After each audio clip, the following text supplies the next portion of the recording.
and I'll be able to give you that shout out, address your comment, concern, etc. So I know I've got a lot of long time followers. I've been doing this. I've been on Facebook, even broadcasting live when it first came out. I think maybe around 15 years ago, something like that, when it first happened. So I know I've got followers from back then, and thank you so much. Thanks so much, everybody, for tuning in. Now back to the lecture at hand. So WoofDriver on Tour is where I travel up and down the East Coast of the United States to broadcast, or to actually run my dogs in some of the most spectacular areas I can find.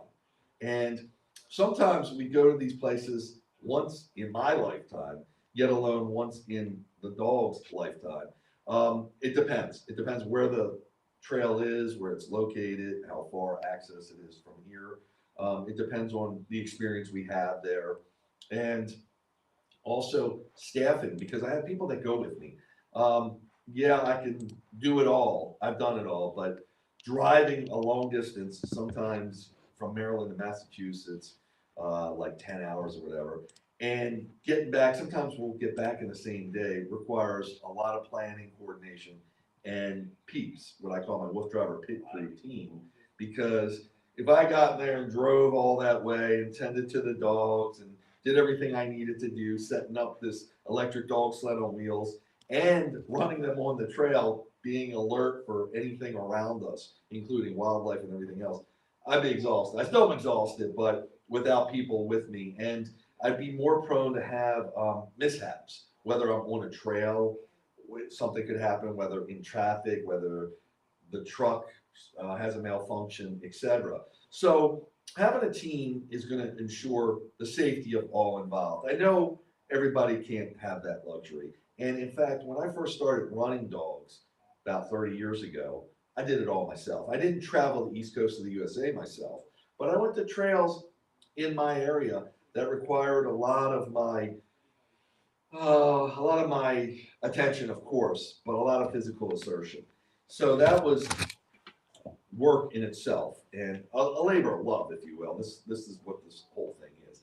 And I know, excuse me, people say, well, if you just cruise by any of my social media pages, any of my videos, any of my pictures, whatever, they're like, oh, this guy is using those dogs to pull him or do this and the other. And people don't realize, well, the dogs that are my family and do this with me were bred to do this. I mean, it's in their bloodlines, in their DNA. And in fact, if you don't do familiar exercises to them, or what I call breed-specific exercises, they will become unruly, unmanageable, and I've covered that on other issues. And a lot of times, you're just usually you'll have problems with them, and unfortunately, that's why they become like Huskies, were one of the most at times abandoned, surrendered breeds, because people have such a tough time controlling them and having them part of their family, because they get a lot of pent up energy.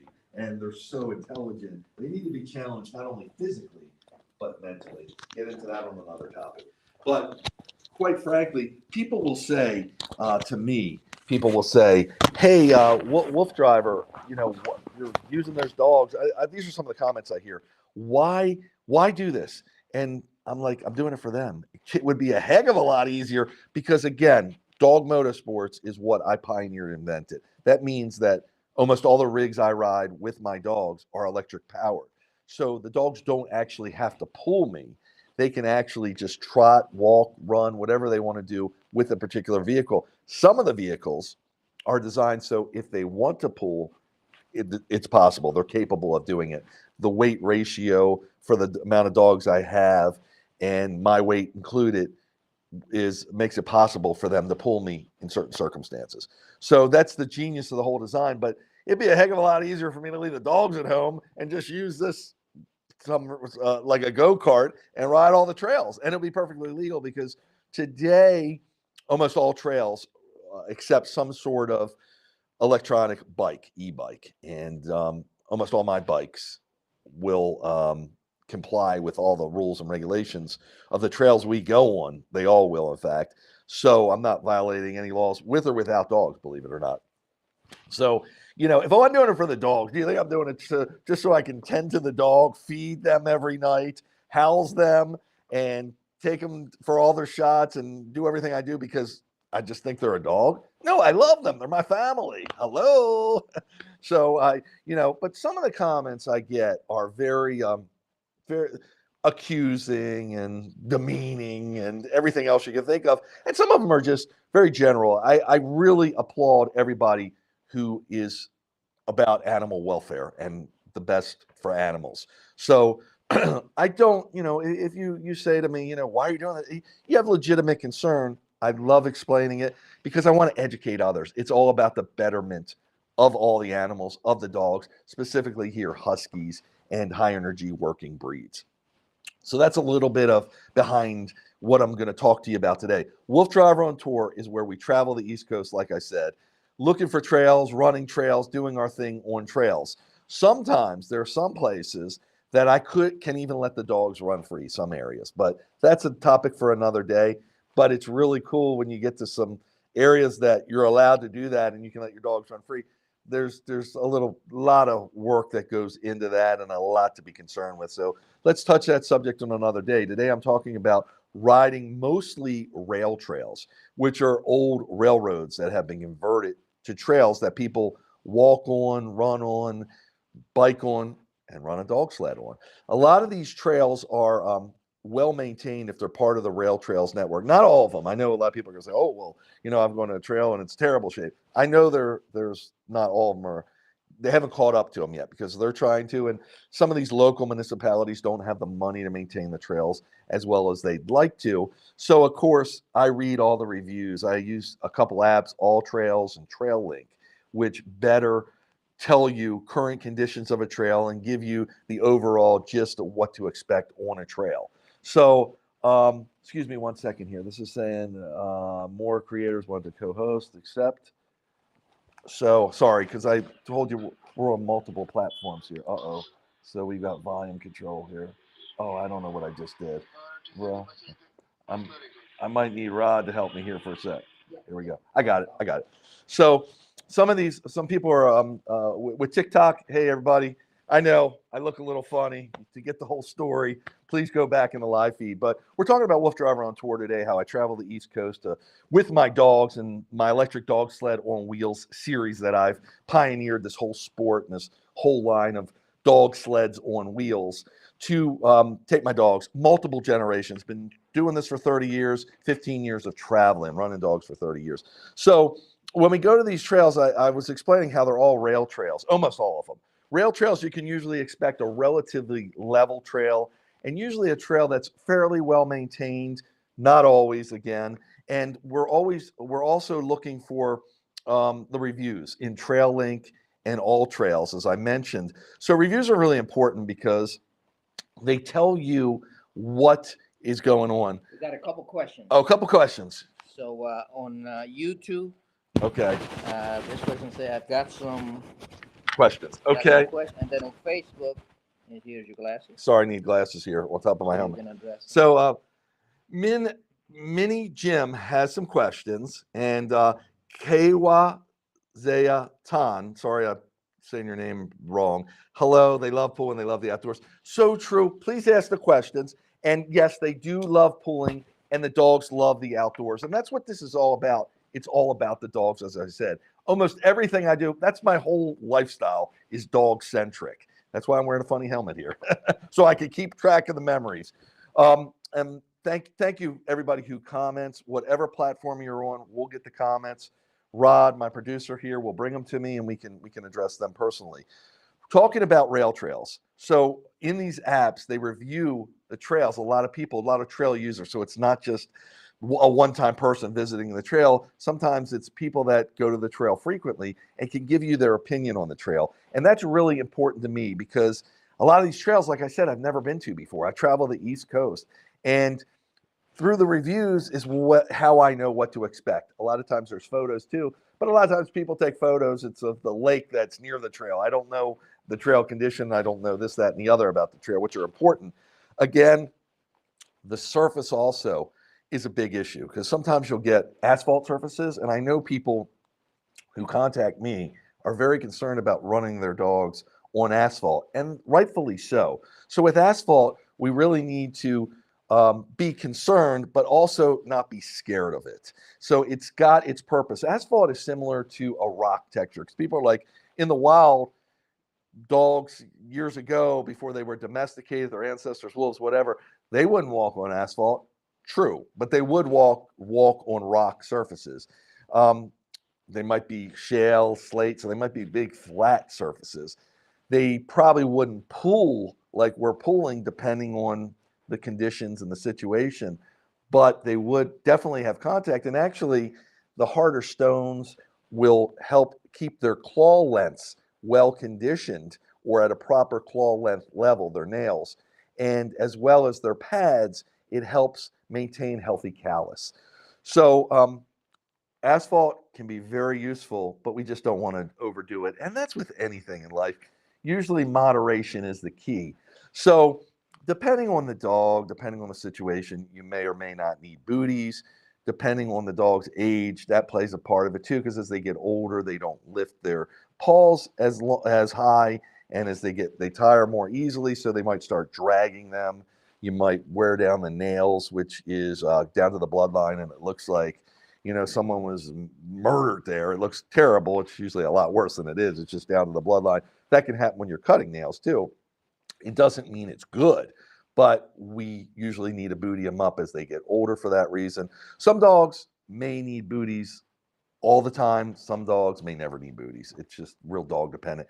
I'm not a big fan of booties because I've had dogs slip in them, so they can't grip. Even a hard surface like asphalt, they can usually grip in some capacity, but with booties, that takes that all away. Now, I've tried some leather booties, which are nicer too. Depending on the dog, they might get worn out quicker than a rubber sole booty. There's a new brand that I was going to try. I think they're called Rocky Paw Protection or something. And I think they actually, from what I understand, I've ordered them. I don't have them yet. They don't have any way of sealing them up. They just say they stay on. So that's another concern also. Putting booties on and making them real tight.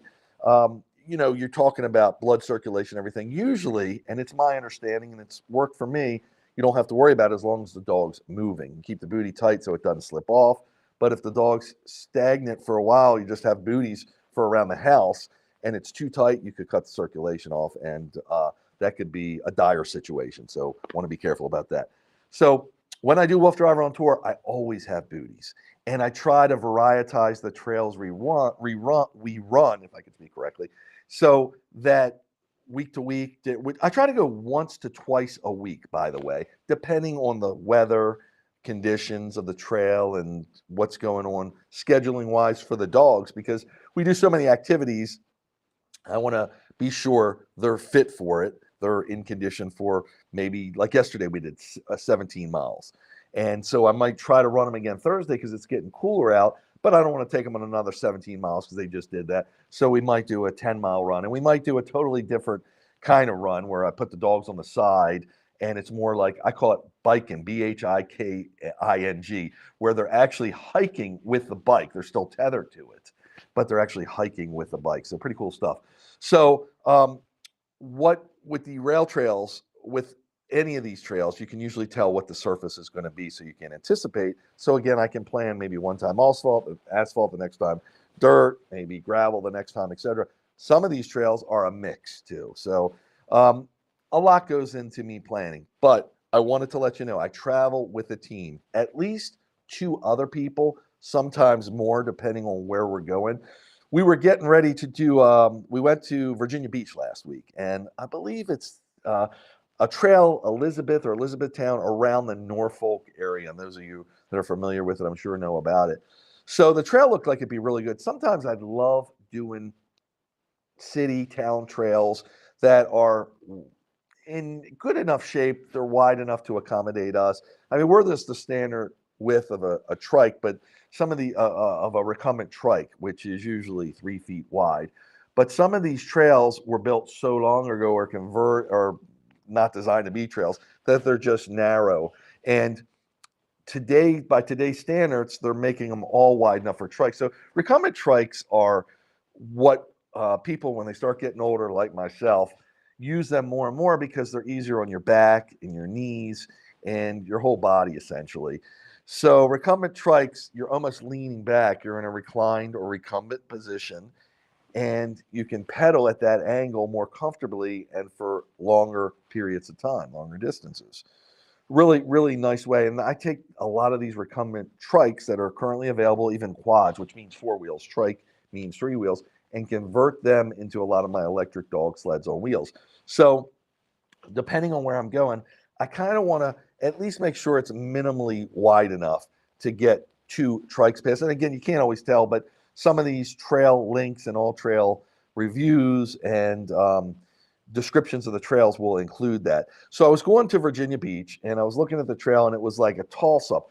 By the way, when I travel to an area, I must always pick out 2 trails in case we get to a trail and one of them's closed for some reason, or one of them is just nothing like we thought it was going to be. We've got backup. We didn't just travel 400 miles plus to get to this trail. We find out, oh, we can't run this trail. And then, the dogs are in their travel beds all day and we get to, or all night, we'll travel through the night. And then we get there and they're like, big disappointment. They don't know, they can sense when the vehicle starts moving slower and we start getting to our destination, and they're smart. They're the nose tells the story, so they can smell what's going on, and they usually can anticipate. They usually can predict when we're at the trail. It's that sixth sense the dogs have.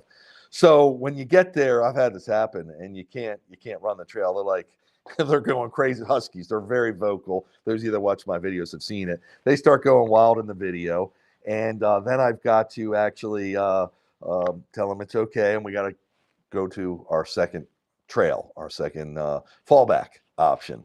So when we went to this trail in Virginia Beach, I knew it was questionable whether we're going to be able to do it. When we got there, we determined it was going to be too challenging for the particular day. We just couldn't find out enough about it. When we got out, walked it a little bit, I sent my guys to do a little reconnaissance, and we just determined let's go to plan B. But why I'm telling you this is because that's an area I still want to do that trail. I'm determined to. I've got another pit crew member who lives relatively close to that area, just an hour or two away. He's going to meet us there in the coming weeks, and we're going to get to do that. That way, when I go on the trails, I usually have somebody in front on a bike or in my bike. Sometimes I'll run tandem electric dog sleds on wheels, another story. But they'll be with me or in front of me, usually, sometimes behind, to just monitor everything going on. Hey, they'll walkie-talkie me, WoofDriver, there's somebody up ahead with a dog, or there's a loose dog up here, or there's a horse on the trail, there's whatever. So we can make the proper arrangements with that person. If there's some horses sometimes they probably shouldn't be on the trail if it's a multi-use trail and they can ride horses and dogs are there, but sometimes they'll get freaked from from the other dogs on the trail.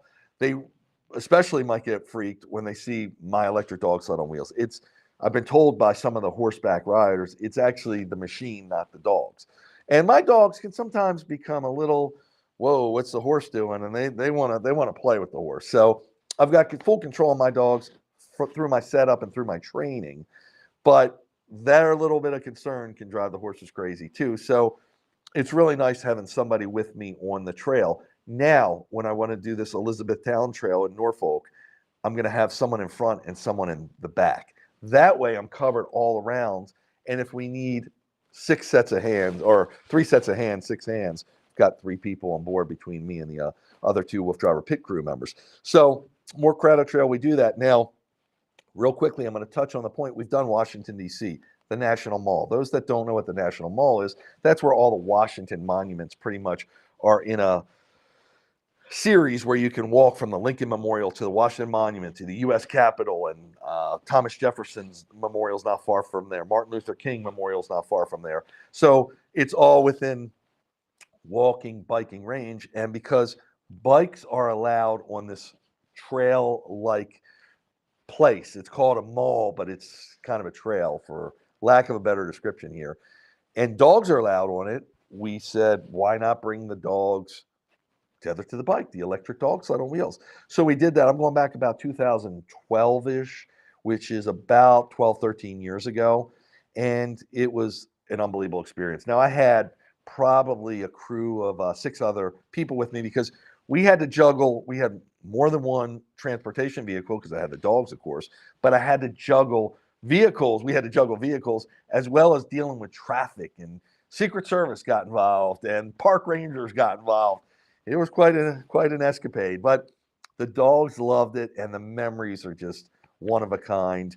I used to live in Washington, D.C., so I have a good lay of the land, but there's a lot of people there. And the people that were coming through, I remember a bunch of tourists were flipping out how cool that was. So I don't know if I could theoretically get away with that today. I mean, I'd probably have to do more planning. That's what the Park Service, because the Park Service is in charge of a lot of that National Mall, and the Secret Service, because they protect Smithsonian Institutes there. I remember sharpshooters being on the roof of the Smithsonian Air and Space Museum, I believe it was. It's right near there.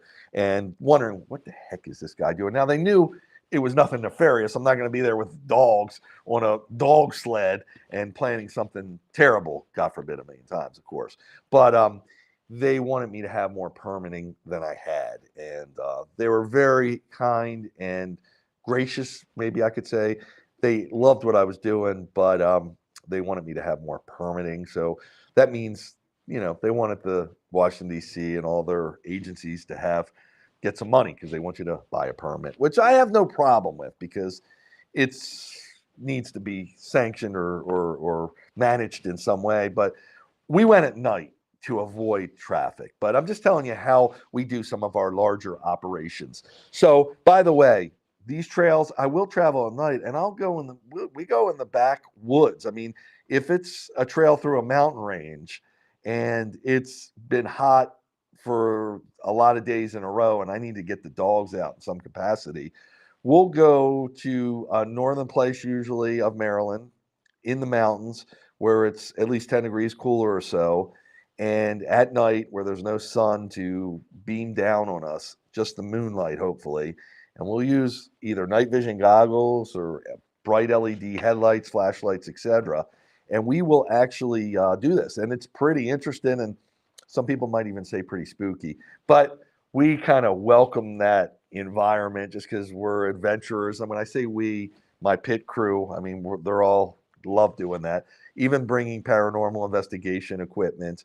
And the dogs, I mean, they actually, I think, prefer running at night. They've got a little bit, as I understand it, of infrared vision. So they can see some at night. And I've been witness to that because when I run with the night vision goggles, which means these are infrared goggles that the military uses to see ahead of them, it really lets you see really clearly, especially if there's other wildlife.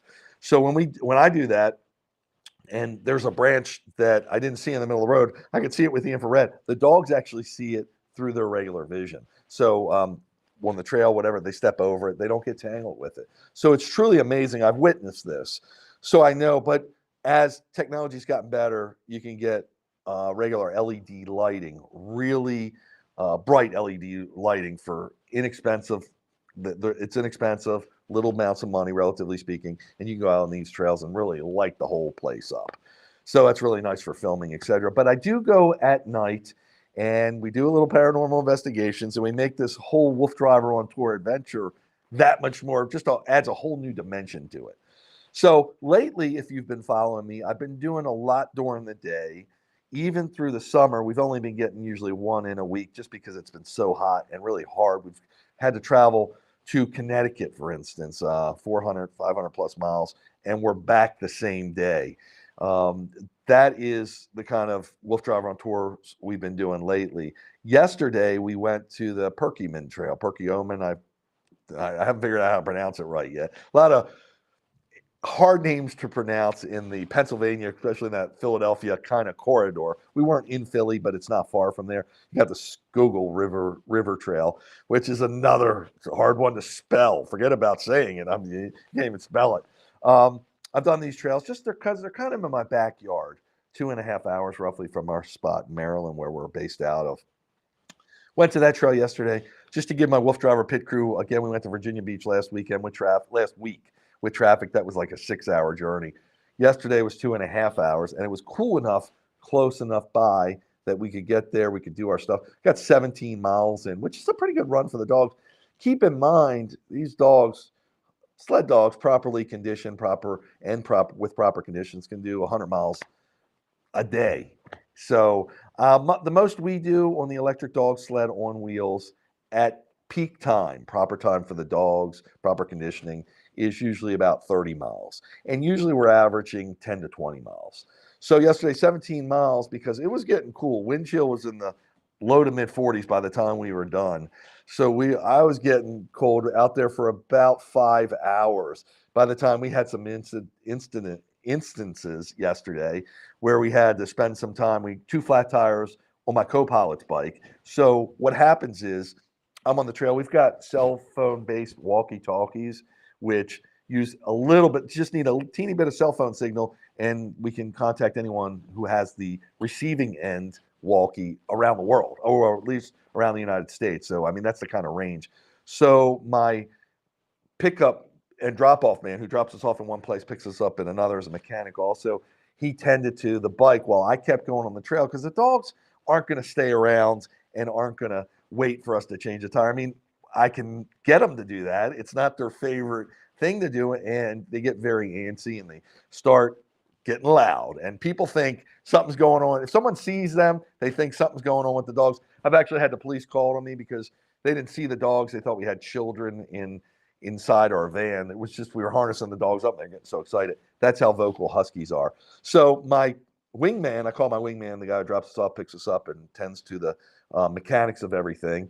He met up with my co-pilot. The co-pilot's the person with me on the trail, and fixed one tire. Then the other tire got flat, fixed that. So I put in probably 5 miles on the trail without any spotters, I call them.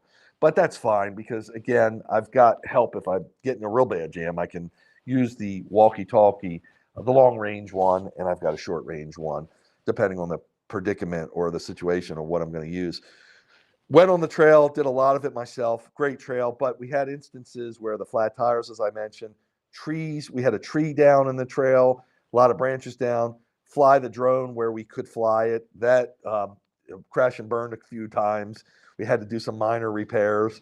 And our normal water breaks and everything we do. And plus, there was some spectacular scenery. A lot of it went through some towns, which was another aspect that held us up because we had to wait for traffic. I mean, some of these were four-way intersections of pretty major highways with all kinds of industry and commercial traffic, etc. So we had to take our time. They did have some really nice crosswalks, which had the proper markings so you could hit the button and it stopped traffic from all directions and we could cross. But it took time to do that, and I had to usually have my co-pilot. He gets in the middle of traffic just to make sure, because remember, we're sitting low down in the electric dog sled on wheels, just to make sure people see us. Because, today people are on their cell phones and they're preoccupied with a million other things. So safety is always the number one concern. 17 miles was a good run. By the time we were done, I was pretty cold. About 5 hours, like I said, out on the trail. And when I say pretty cold, I mean, I go out in the Arctic temperatures. I put on like a Carhartt, if you're familiar with them, cold weather suit, and I'll put on what looks like moonwalker boots. They barely fit on the electric dog sled on wheels. I mean, you think this hat looks funny I'm wearing. That stuff. You don't know if I'm Bigfoot or Grizzly Adams or whatever. But I don't care what I look like as long as I can stay warm. Today, I'll use also heated clothing. Which I'll do a whole nother segment. People ask me, how do I stay warm on the trails? Because keep in mind that the husky in particular is warm. 0 degrees is even cold for the husky. So when you start talking below zero temperatures, they say they're built for something like 50 below zero or more. So I hope I don't ever run into that temperature because I won't make it too far. I don't think any of us will unless we really got on the moon suits. But as we get out there into the winter, I will use different gear. I'm talking about these Carhartt suits and everything. They're still kind of bulky, and being on the bike, on the electric dog sled on wheels, is a little challenging with all this gear on you. So that becomes the next concern.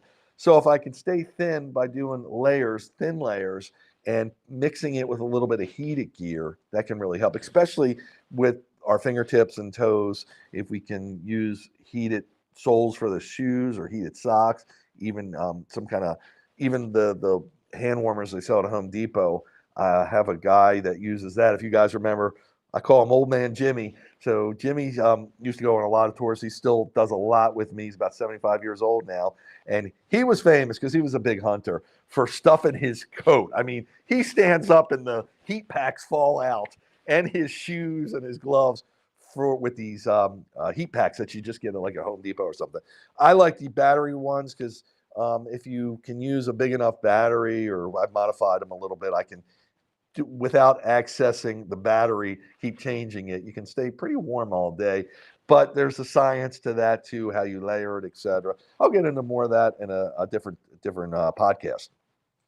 But when the dogs are cold, or well, when the temperatures are right, when they're cold enough for the dogs, I should say, or getting that way, they can go, a million miles, it seems like. So we're worn out before the dogs are. The trick is to survive at least enough to give them their workout. So if I'm doing 10 miles in the summer, it's to give them 20 some miles usually when it gets super cold.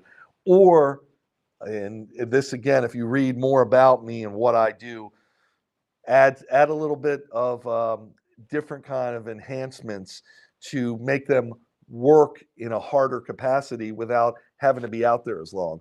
I'm talking about using weighted vests under the proper circumstances, and not just using them. I mean, conditioning them for it and understanding how they work, and then putting them on the dogs and monitoring through the day, of course, or through the run. But that can help considerably. Maybe we cut half the mileage down, depending on the weight they're doing. Also, we can. That's what dog roading is all about. It's and that's another thing I do. It's all works with the electric dog sled on wheels. It's a different kind of harness, and where they lean into it, and it's all about resistance, like resistance bands, resistance running or working. So, and some of these aspects I'm talking about are good for older dogs because they can't move as quick and they can't engage as quick, maybe aerobically, but they can do almost a weightlifting, like a weight vest. But again, that's always topics to talk about with your vet. There's professional conditioners out there that are all about dogs, and some of them are licensed. And I've worked with a few of them, a couple of these, I'm going to call them professional conditioners. I forget the proper term because I've done some underwater treadmill work for one of my dogs as he was aging because he needed some engagement, and water. I think we all know water movement is really not that, and it's low impact, but they can get a really good, moving slow through the water can be challenging. So they have these underwater treadmills for people, I believe, but definitely for dogs because I did it, and one of the veterinarians was trained, and the technician also, they were certified to work with the dogs in that capacity as I'm talking about. So it's pretty interesting. By the way, one thing I did want to mention is it's really interesting because all the work I do with my dogs, I know, again, people are curious about it and wondering if it's good, bad, or they're indifferent how they feel about it. But when we do our yearly, and depending when my dogs turn seniors, what my vet considers seniors, they will go twice a year, and they get EKGs. They take their heart rate and they do physicals basically with them. And my dogs, my veterinarians would always tell me, because I've had some different veterinarians, boy, the heart rate of the dog is incredible. You can see how athletic these dogs are. Usually they don't see that in my area because I'm one of the few people in the area I'm at that's running the dogs, or at least that veterinarian office sees. So it makes me feel good because the dogs have, you can see the work pays off for the health of the dogs, and that's what it's all about. So WoofDriver on tour. I know I deviated a little bit, but it's all part of it.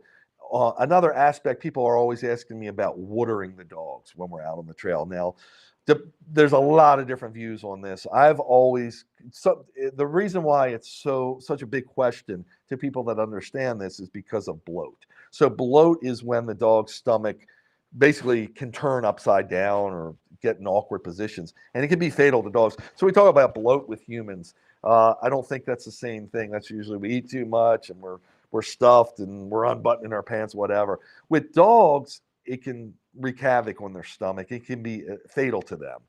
I don't think humans, maybe if you have a condition, could suffer the same unfortunate circumstance. But bloat can be started through, some dogs are more prone to it, but from drinking, gulping air, feeding, eating food, too much water intake, gulping air. And when I say too much water intake, I'm just this mixture with air. This is my total understanding of it. A veterinarian can explain it much better. So it works on the stomach. And when dogs are panting hard and you give them water or food, they can be subject to bloat. And there's other issues that are part of this, but the veterinary can explain it the best. So, and people that have contacted me have had dogs bloat, and a few people have said their dogs, they lost their dogs. I mean, it's a really serious issue. So they're concerned when they see me watering the dogs. Keep in mind that we're going at long distances. Doesn't mean it's right, but I can't go the whole time without watering the dogs. That just won't work. It does help cool them as well. Excuse me for a sec. We've got New comment a new comment here. Like from Tim. Tim Let's says, see, right here.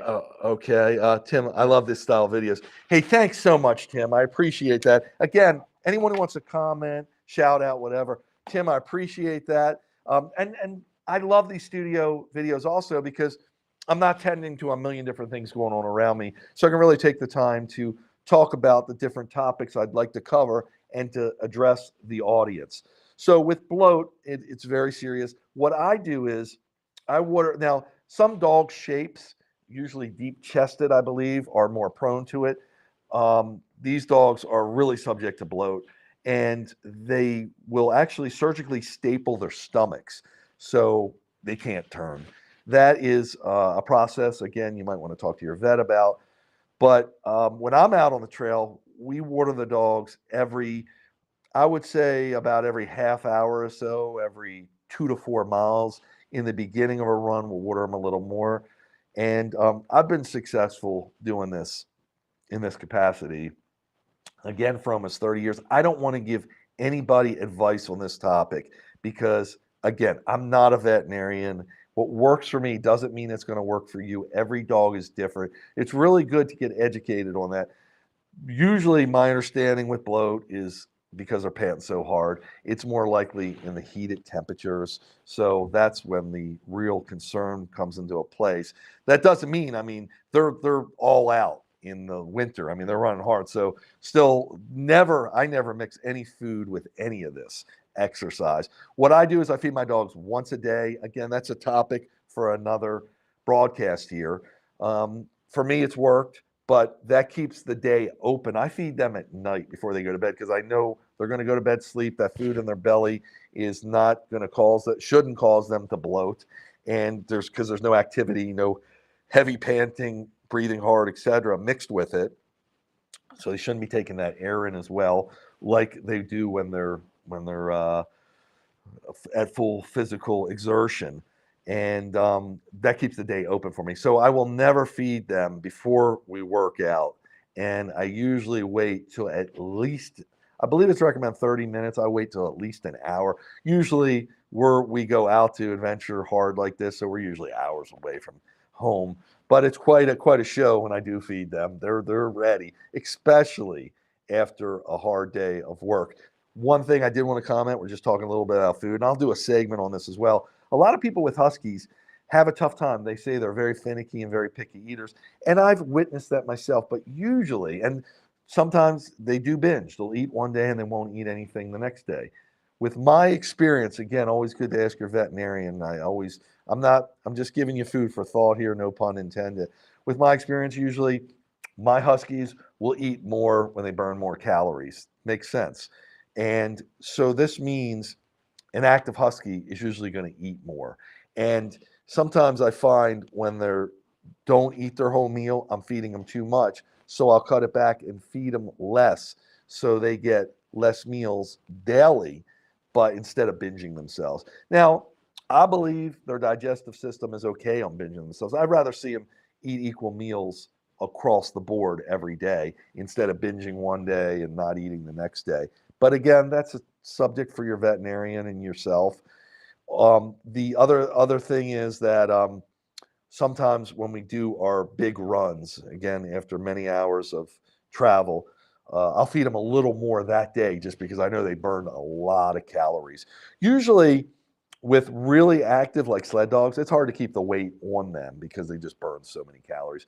So different peoples that do this professionally, which I don't, mushers, etc., that are working in really cold climates, well, they will they'll give them certain foods to that have high calories so they can keep the weight on them. So there's a lot of topics here, a lot to talk about. Again, I am the WoofDriver, and I've got another what looks like about 5 minutes on air here. I'll take any questions, comments, concerns, shout outs, whatever. And don't be shy if you're tuning in late for this broadcast. Please feel free to leave the comments there. I try to monitor as much as I can. I'm just monitoring and doing all my social media myself, broadcasting and producing my videos. I have some help, of course.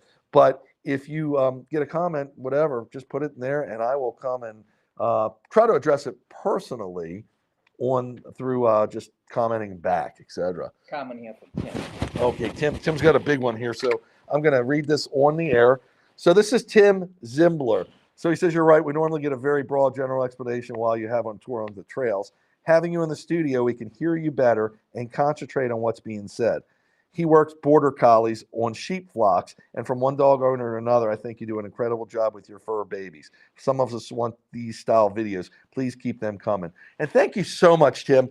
I love the love. I really appreciate that, especially from someone working dogs like you do. It really helps us educate others out there, and as well as I learn from others all the time. So through a lot of comments on social media, I learn what people are doing and what people are thinking, and it helps me sometimes rethink what I'm doing. So it helps me in my own way.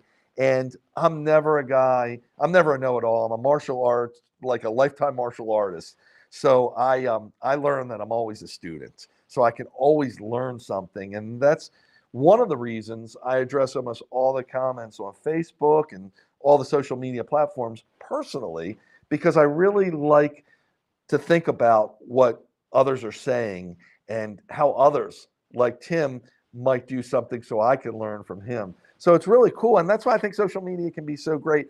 And even people that'll sometimes get on there, a lot of people, nobody's doing exactly what I'm doing, but there's plenty of mushers out there running dogs and doing it recreationally, which we call urban mushers, not doing it exactly like I am, because I pioneer my own style, my own way, but doing very similar. And I used to do it their way, the other way, I should say. And that's how I developed this way I do it now. But they don't broadcast what they do because, there's so much shaming that goes on, and people, you're doing this wrong, you're doing this wrong, etc., and bringing a lot of heat down on people. I don't love the heat, but I don't mind it, because a lot of times people that do this are saying it because they're concerned about the animals, and they think you're doing something terrible.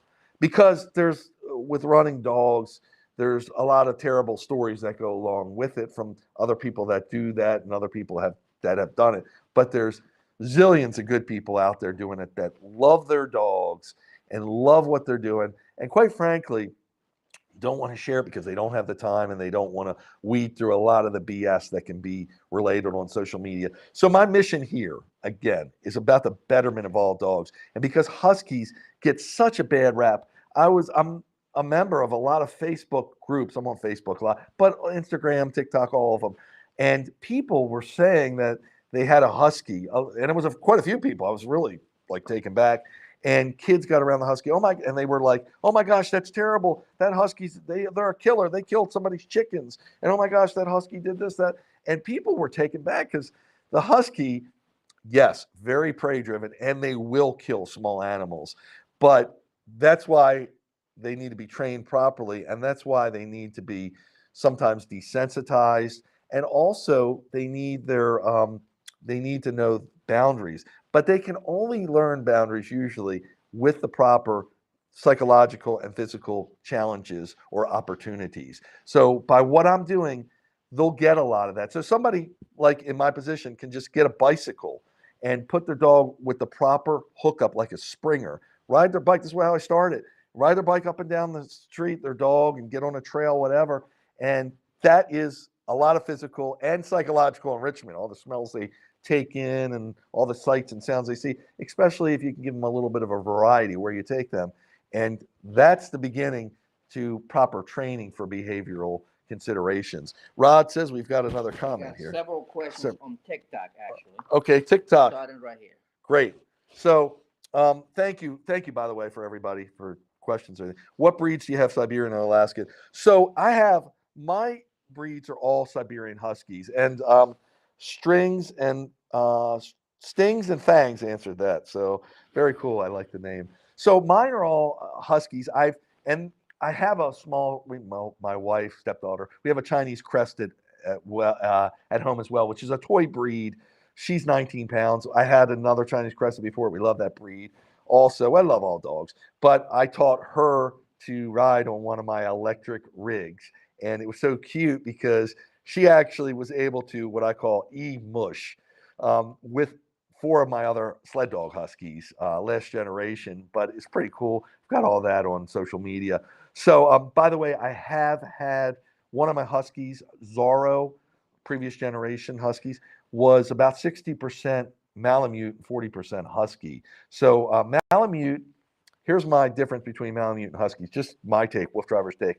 Malamute is more of a people dog. So they're going to be more people dependent.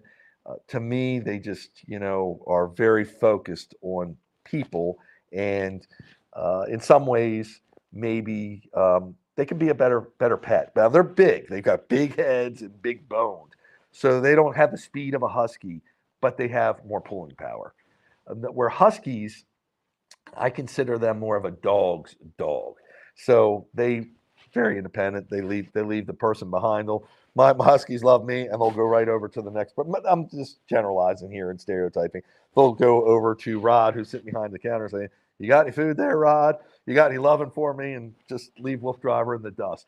Most of the time, there's exceptions to the rule, and I've run the gamut. I've had them all different ways. So I'm just giving you my overall impressions there. But thank you so much for asking. Then we have another question here. Rentals by Night. And these are all on TikToks. So Rentals by Night says, and that's KNIGHT. I've been following you for a while. Tell me about your rigs. Want to build something similar for my dogs. Okay, so great question. And thank you so much for asking that. So I started off with just a regular bike, 2-wheel bike, what we used to call back in the day, I might be showing my age here, a 10-speed essentially.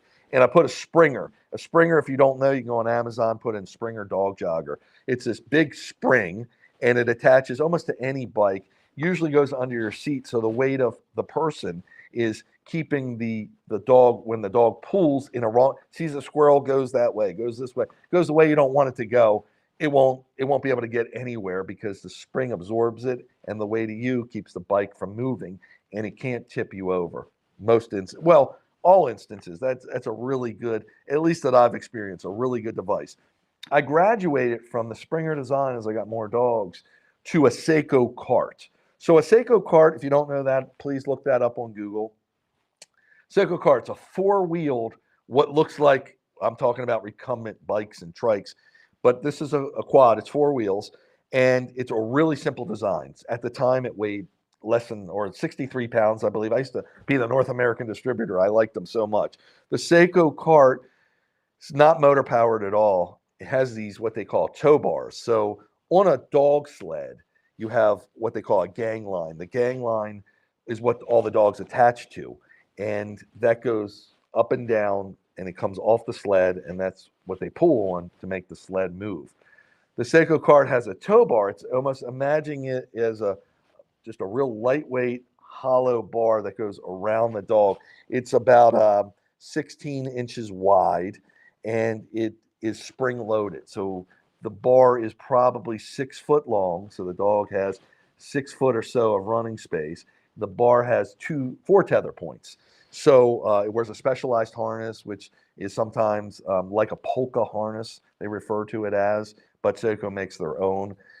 It attaches 4 points, and the dog can pull you in that capacity, and it can't really back out of the harness. So it learns to pull, the dog learns to pull, and can't back out of the harness, and it's really quite interesting. What makes it really nice also is there's a little deck on the back. You can stand on the Seiko cart and you can kind of push with your feet like a musher would do, mushing a sled dog team to assist them.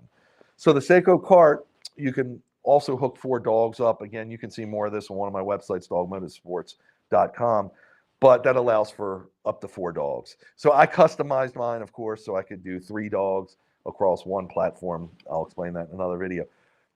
I took all these designs that I've been doing for many years. I went to just a quick synopsis here, to these recumbent bikes because they were motor powered. Seiko cart back then was harder for me to power with a motor. I liked the motor because I wanted to go to more challenging trails and get into more situations. I was getting less and less physical where I didn't have to assist the dogs. I could push a throttle on a motor.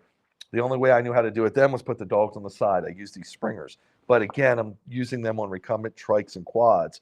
So the dogs are on the side, and we could tour trails all over the East Coast like I'm talking about here with WoofDriver on tour. The only problem was we were a little wide. So we were trail worthy. We could do the trails. But if somebody was coming at us, I always had to stop to yield to them. With the current design of what I call the electric dog sled on wheels, the dogs are out in front, like the Seiko cart. My width is the footprint of my trike or the Seiko cart, for instance. And I don't have to yield to anybody. I mean, I will, of course, and sometimes it still gets narrow where you have to no matter what. But it also gives the dogs the opportunity to pull like the Seiko cart. But since the Seiko cart isn't powered, it doesn't give me the opportunity to run different life stages of dogs, like younger puppies. You don't want a puppy pulling. In my electric dog sled on wheels, they don't have to pull. They can just trot with the vehicle out in front. So, because you don't want a puppy pulling because they're not developed yet, and you can stunt their growth and have other ill effects on a younger dog. And in an older dog, you don't want them putting too much exertion, so you don't want them pulling. So again, the electric dog sled on wheels works. So just a real quick synopsis there. I know you wanted to know about the rigs. So I'm taking a recumbent trike usually, and I'm taking out the pedal assembly. I've seen somebody copy what I was doing, and I loved helping her along. She's on Facebook. She built her own version, and it was great. She kept the wheels on it. I'm taking out the pedal assembly because where the pedal assembly goes, it's usually, on almost all these trikes, it's usually adjustable. So when you it's got a spot to be adjusted, so it has to insert. So I pull it out, and I can insert, I'm inserting an aluminum, what I call the mushing bar, which acts like a gang line, one straight bar out. And depending on weight, we've got to talk about weight here and everything else, but chances are an aluminum bar is going to be light enough that it's not going to tilt your quad. You're using even a lightweight quad, or I'm sorry, trike, recumbent trike. So it fits into there really nicely. And then I designed U-bars that slide on this aluminum mushing bar. Again, if I had an illustration here, it'd be better. That will actually house the dogs, gives me points to tether them and keep them in a narrow footprint. So I hope to do a whole show on that. If you go on my website or go to alldog.com, ALLDOG.com, it's got a video of me with an earlier version where I had them attached and I would swing them out before I started having my own U-bars fabricated for me. We'll do one, but there's a link there, I think, to one of the newer designs. So I hope that answers your question in a nutshell. I know it was long-winded, but I needed to explain how I got there. So I hope that helps. I'll look at another comment here, and somebody says, "What is the weight capacity of your carts?" And actually, Fat Jesus said that. That's funny. I'm not being religious here or disrespectful in any way, but I've been called that before. So, and people that have called me that know that. I'm really good at having a joke, and I can laugh at myself all day. Granted, anyone that would wear a helmet like this can laugh at themselves all day in this capacity. So the weight capacity of what I'm doing. So what I have to go by is what the manufacturer will say the weight capacity is of the particular rig that I'm riding. So most of my rigs are, I believe, I'm going back here, 250 to 300 pounds. And what that means, that's a comfortable weight capacity. That might be the weight limit of these particular rigs. When usually 3-wheel is going to be less capacity than the quad, which have 4 wheels, because it's got 4 wheels to put the weight on to spread it out, if you will. If you've ever seen me standing up using my Easy Raider scooter or people mover, that one, it's a military grade scooter. The weight capacity is like 450 or 500 pounds. So we're not coming close to that. Now, the vehicle itself weighs, I believe, 400 to 500 pounds. So 4 dogs are probably not going to move that. And that's why I use that for, again, what I call dog roading, which is more about resistance, running, and working. So I see we went a little overtime. Doesn't matter. I mean, I'm just saying, I'll try to keep these to 45 minutes or so. We're almost at an hour. I'm going to close it out now if there's no other questions or comments. I really appreciate everybody tuning in. WoofDriver here. And by the way, I get all these different helmets. Again, these are rated. I use, for those of you that want to film, they say, collect memories. It's not about collecting material things. It's about collecting memories. So any way I can film what I'm doing or capture the moment so I have it to live on forever is what I'm about. So if you're interested in getting into these helmets, usually I find when people attach some of the bigger cameras, like I'm using an Insta360 X4, which is their latest 360 camera. It's got some weight to it. So it's hard to put on a baseball cap, even though they say you can. And even on the bike helmets, because they're so lightweight, and understandably so, they tend to move around my head a lot more. These more designed for a motorcycle are tighter fitting and a little more substantial. So a little bit heavier of a camera is going to have less impact on it and not slide around my head all day and not move too much. That's why I wear these helmets, and I wear different ones just to let me mount cameras in different places. And also for you, the audience, when you see me out there, hey, because I'm with the same dogs a lot of the times, and I'm on some of the similar bikes because I have only a few. I mean, I got a lot of bikes, but still I'm only running a few now. So you can see it is a different trail. It is a different spot I'm out. So you can tune into more videos. That's how we do it here in WoofDriver Land. Please keep the love coming. I'll keep it coming back to you. Don't hesitate. Questions, comments. One last thing, I promise. Don't forget our documentary coming out. So it's going to be at those of you in Maryland, we're going to be at the Towson Cinemark Theater, November 16th. It's a Saturday night. I believe the doors open at 6. The film starts at 7. We're going to do a Q&A after. I hope to broadcast that for those of you that aren't able to make it locally. And just contact me if you want to come. Just we're giving tickets out. So it's kind of like a screening or a premiere, if you will. It's the only place you can see it right now. But it will be available through some of the streaming services eventually. I've had a camera crew follow me for about the past 4 years or so. And to some of the places. And some of it is just so remote, the camera crew couldn't make it. So you'll see some of our own video. But you're also going to see video from how I started. And some of my homemade video will be part of it. So it's a real, genuine, realistic view. I'm not corporate sponsored or anything of the sort. So nothing's barred. I mean, I just go all out and tell you like it is. And we have a lot of fun doing it. And you'll have a lot of fun seeing this WoofDriver pit crew that I talk about in action and all the characters that have been part of this project over the many years. Like I said, 30 years of doing this stuff. I'm WoofDriver.